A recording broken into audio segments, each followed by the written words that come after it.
Malin, the greatest gift.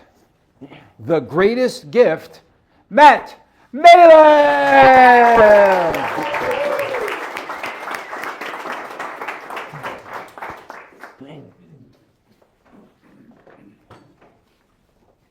As a kid, I could barely say,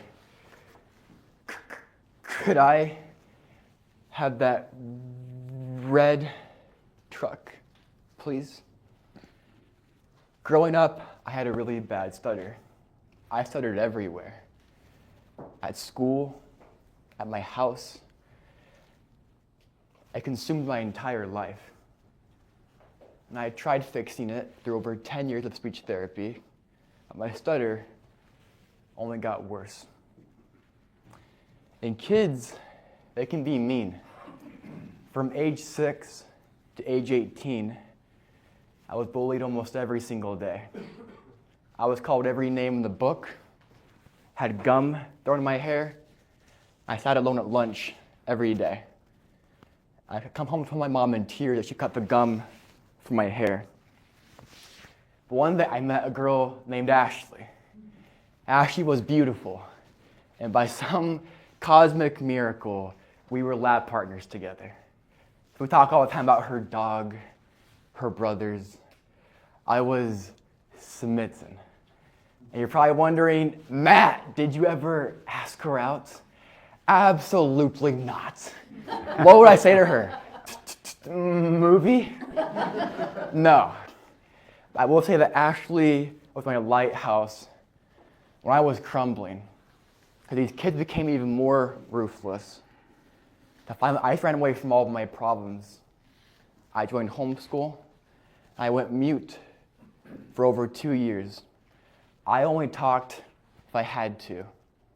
Didn't leave the house. No friends. And that was my life. But at 18, I was called to be a missionary for my church for 2 years. I went from being this mute kid to suddenly, I'm preaching the gospel to strangers 24/7. Went about as well as you would imagine. First 6 months were absolute hell. I was freezing cold, homesick, and my anxiety became suffocating, where I could barely breathe. But rock bottom for me was I tried to say my name, Matthew, one time, and I couldn't say it.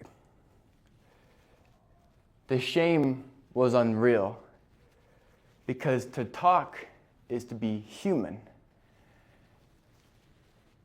And if I can't talk, then what am I? I didn't feel worthy of love.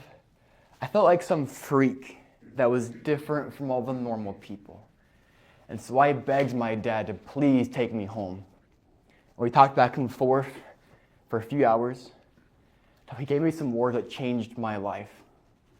He said, what if your stutter was a gift and it gave you the hunger and the skills you need to one day be a great speaker? Now, I love my dad. I was thinking, gee, thanks, Dad. Oh my goodness. That's some stellar advice there. To the next stranger, be like, hi, I can't say your name, but I'm the greatest and the chosen one. But as I thought about it, I realized that I had learned some life skills that no book could have taught me from my stutter. Namely, 2 things. Number 1, how to work really, really hard. As a kid, I always spent an hour on just a sentence. The tonality of it, the pacing, tricks to not stutter on it. I spent 10 times longer than the average kid to just talk normal. I could take that work ethic and use it. Number 2 was having really thick skin. My entire life was rejection. There was no happiness or sunshine or rainbows. I had to find out myself as a kid, my own happiness. So I realized I didn't have this curse, this stutter. It was actually my greatest gift. As I stand before you today, I am proof that people can change and the power of the human spirit. Maybe you don't have a stutter, but we all have parts of us that we think are ugly, broken. And we hide them from people because we worry if they knew the real us, maybe they wouldn't love us. But what if those parts you hide from people are actually the most beautiful parts of you and your greatest gift? If I could talk to 6-year-old Matthew right now, I would not tell him to stop stuttering.